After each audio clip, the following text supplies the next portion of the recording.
Hello and welcome to the Penny Dee Podcast. This is for you if you would like to sit for 20 to 30 minutes every month, relaxing your mind and just listening to my ramblings about life, love, happiness and much more. I'm your host, Penny Davis, and welcome to the show.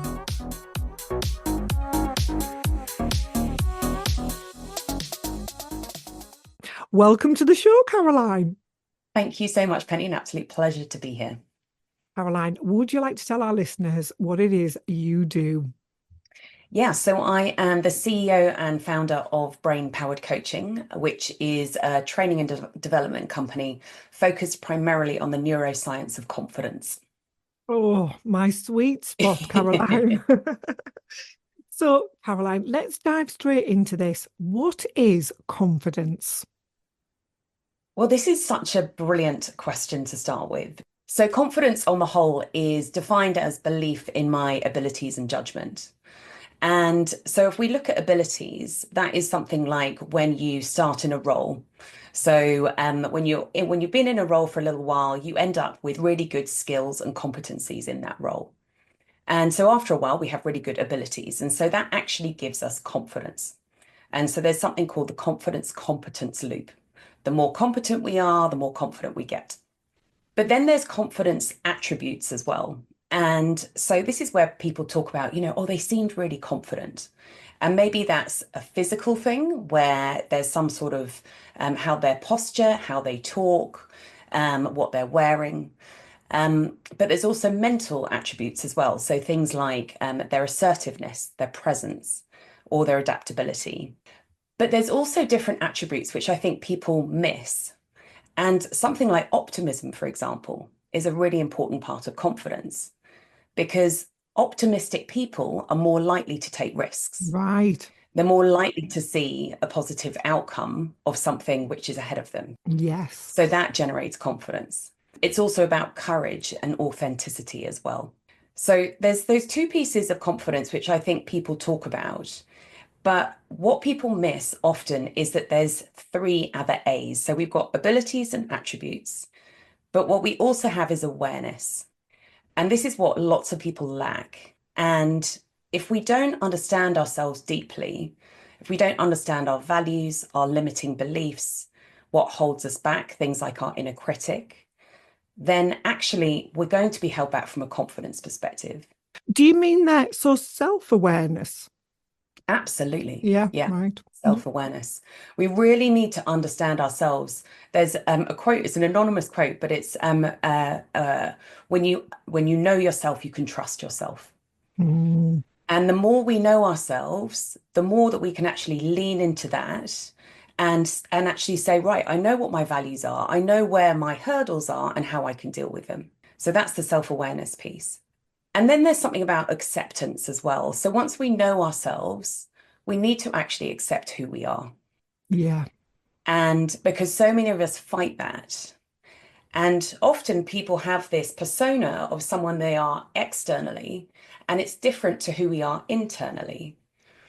And what happens is that actually really impacts our confidence because our brain is saying, well, hang on a minute, I'm not being authentic. The person I am showing the world isn't who I am inside. And so you have this incongruence between the two. And so your confidence goes down. Wow. That makes so much sense. Now you've said it. Right? Yeah. So we need to be authentic. We need to accept who we are. And then the final A, so we've had abilities, attributes, awareness, acceptance. The final piece is act and adapt. We do not grow in our confidence levels unless we take action. We have to step outside of our comfort zone to a place where it's a little bit scary, but it's okay. And we can go into some of the neuroscience as to why it's okay and why it's scary. But we've got to step outside of our comfort zone because then we see, oh, hang on a minute, I tried that and it was okay. My confidence grows. Right. So you've got that evidence that you can do it. Exactly. Exactly. So this is where those two pieces, abilities and attributes, tend to start above the water. It's a bit like an iceberg. But what happens really, what makes the difference is what's underneath the water, which is the awareness, the acceptance, and act and adapt. Now, a word from our sponsor. Confidence is the best accessory at any age. Elevate yours with Skin Goal Skincare's expertise. Shop at skingoal.co.uk. Now, back to the show.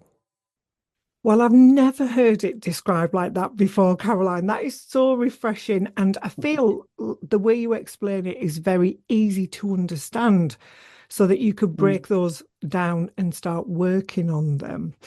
And I guess this is the other bit. Where do we begin? If somebody feels like they know they're not confident, but they don't know why, where could they start? Where does the neuroscience come into this? Oh, the neuroscience is it's this rich pool of all this information. And if I explain it to you as if confidence is a bit like growing a garden. So your brain is the soil, and your confidence grows from the seeds that you plant in that soil, which comes from your thoughts, your experiences, and your habits.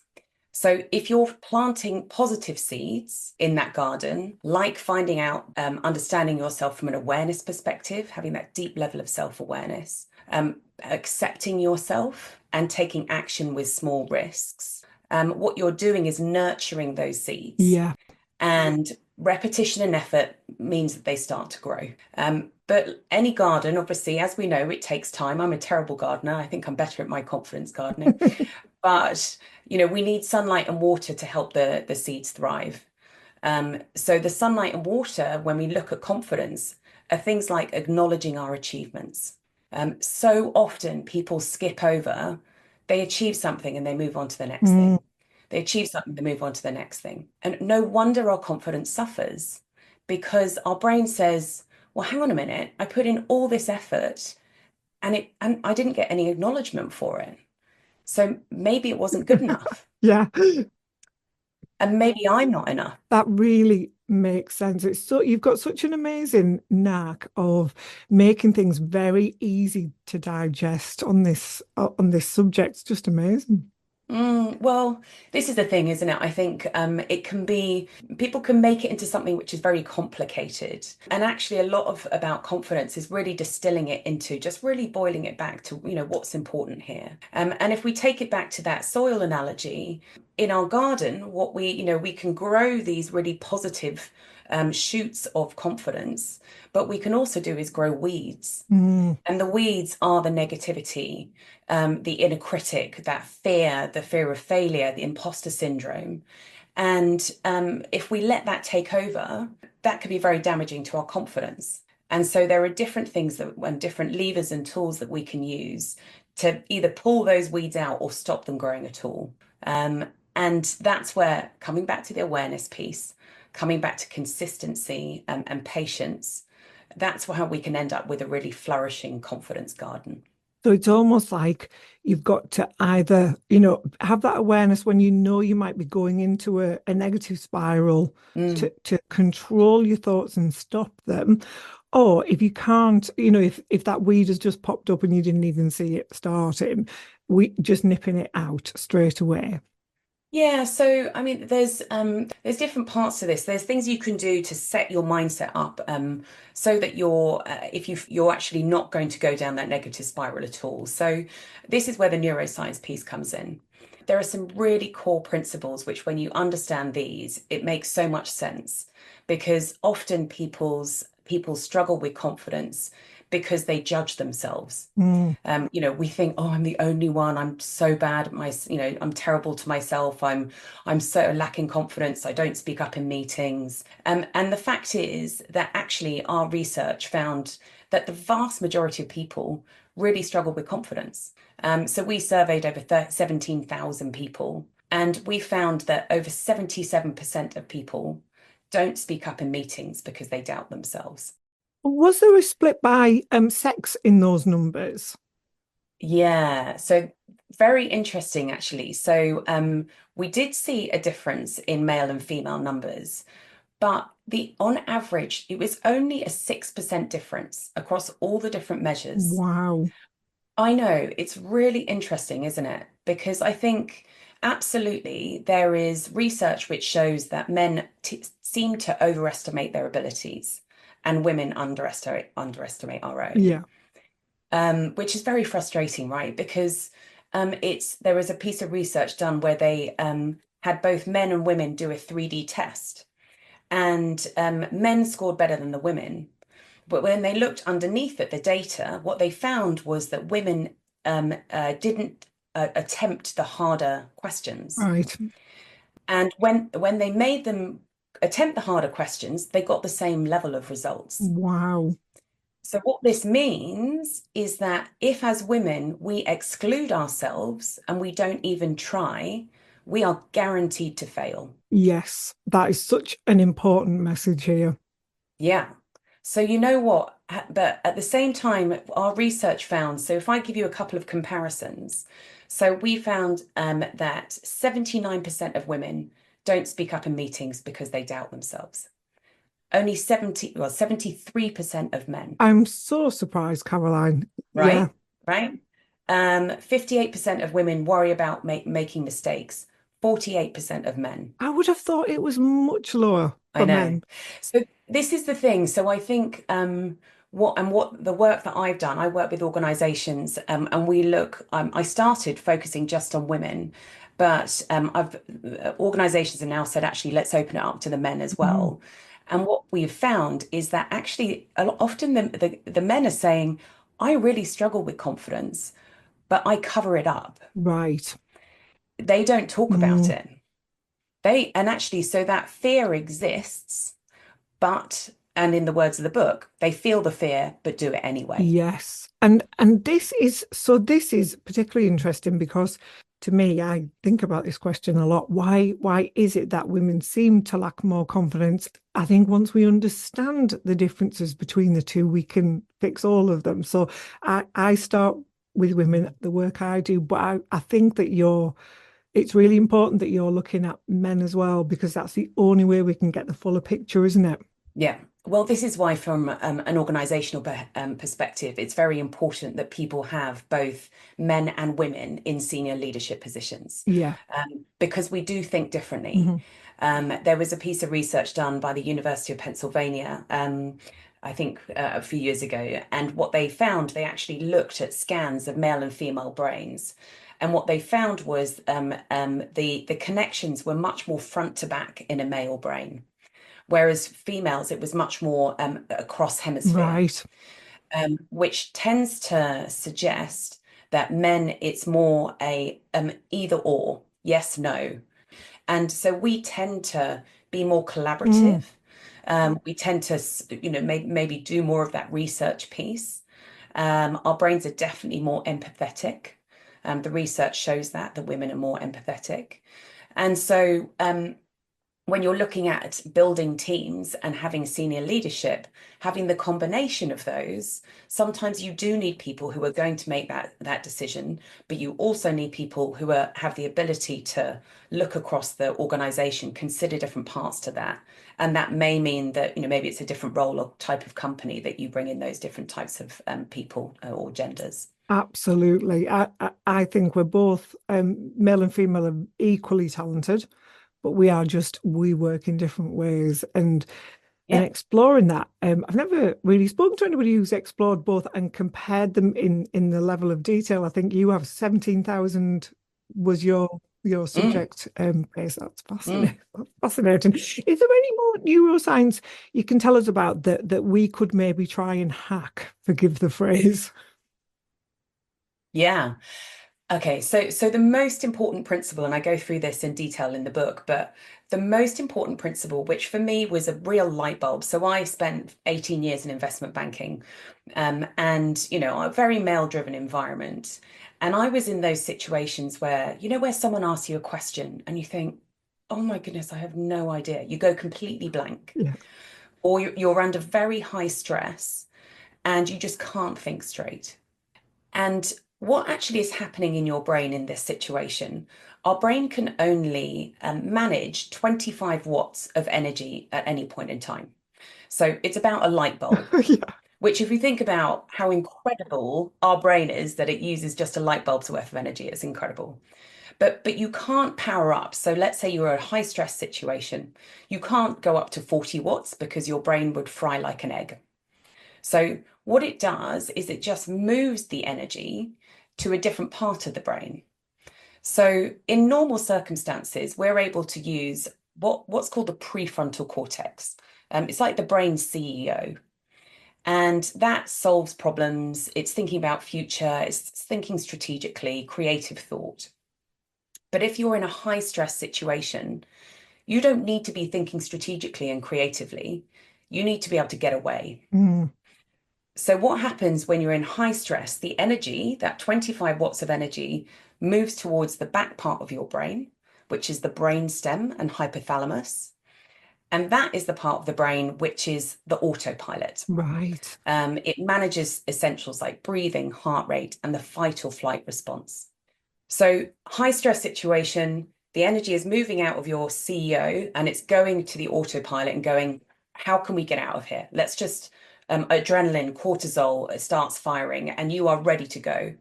And this is fine from a caveman perspective because, life was simple when you were a caveman. It was saber-toothed tiger, woolly mammoth. Yeah. We just need to get out of there. Yeah.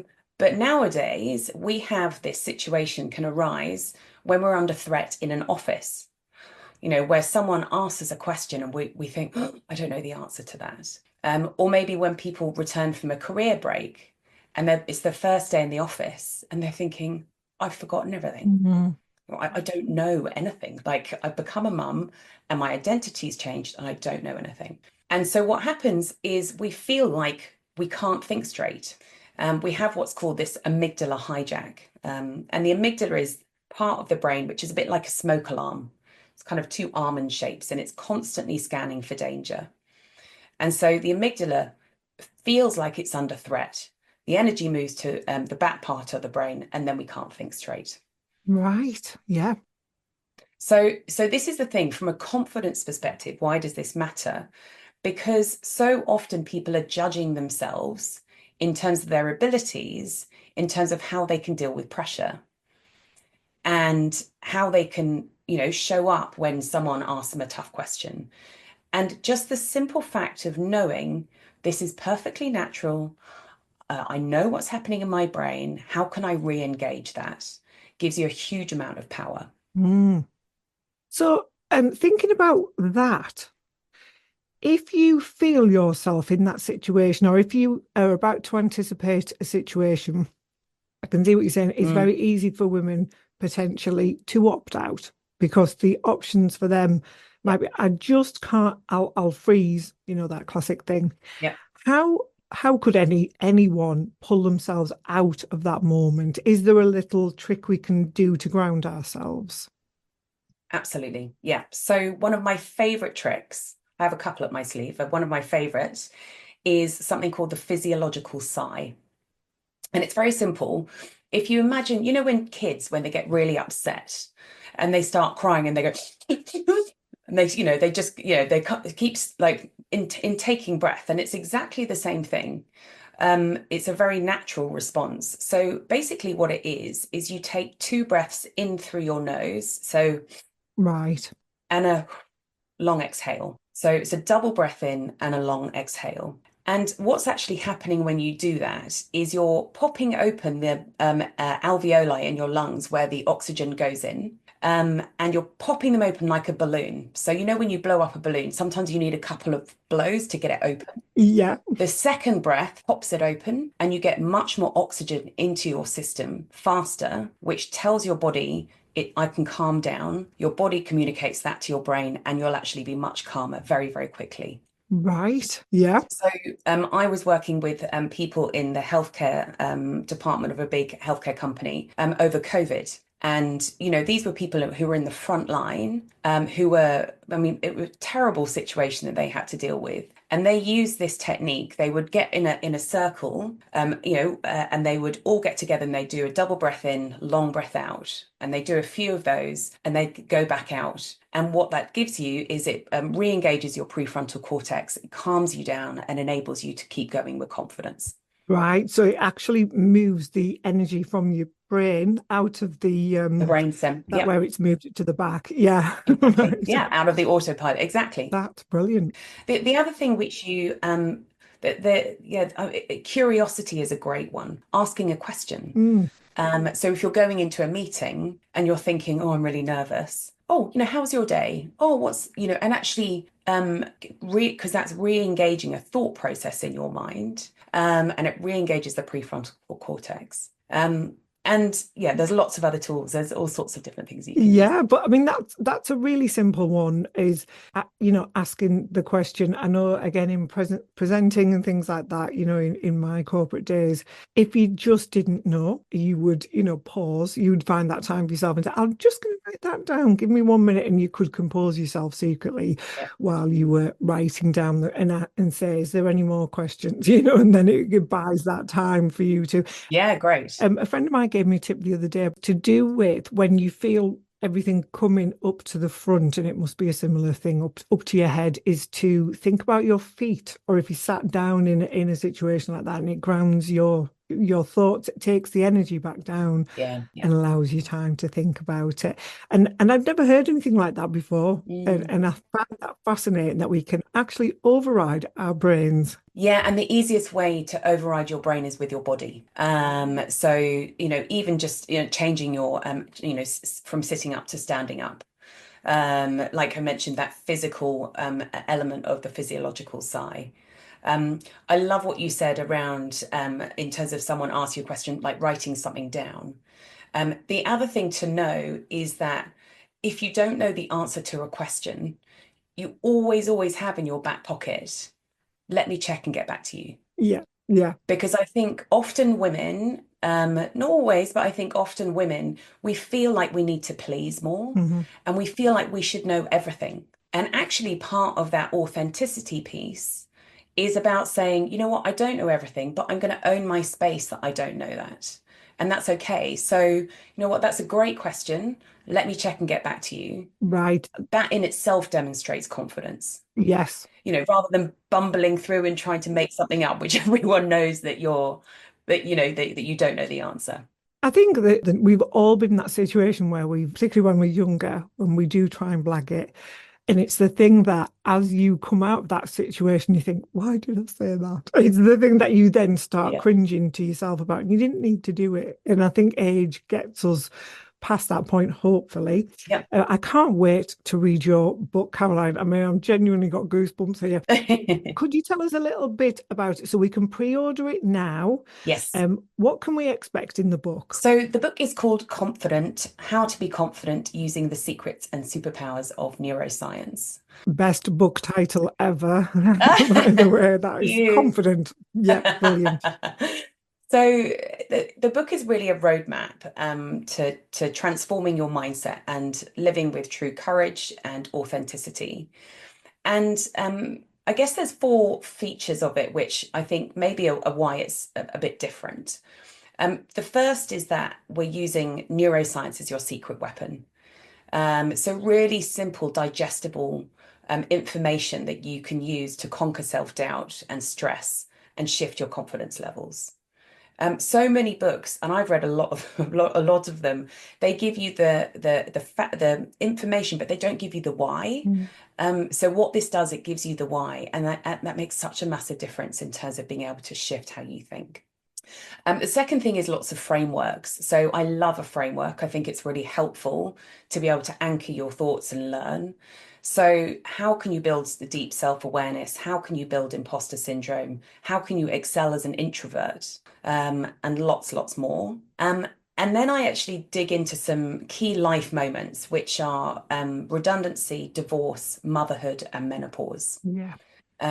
Because these are really important parts, pivots in our life, which can shift our confidence.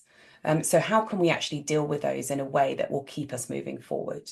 And finally, it's packed full of interviews. I've interviewed all sorts of amazing people, from the first Black woman on the PGA Tour, PGA Golf Tour, the first woman who was on the board of Marks and Spencer's, an ex-Wallaby rugby captain, the guy who runs the Top Gun fighter pilots in the UK.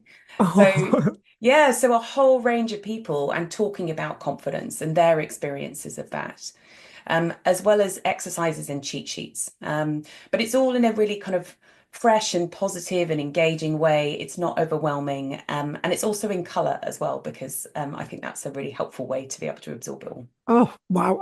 I can't wait. Now, if anybody wants to find out more about you and your confidence programs that you offer, where can they go for that? Yeah, so I'm on all social media as at Brain Powered Coaching. And my website is brainpoweredcoaching.com. Brilliant. And where can we get the book? The book will be all major retailers, so Amazon, Barnes & Noble, or all of those. If you can search on my website, brainpoweredcoaching.com/confident. Otherwise, it'll be on Amazon. Oh, Caroline, thank you so much. I could just talk to you for hours. Thank you. Yeah, thank you. It's a pleasure.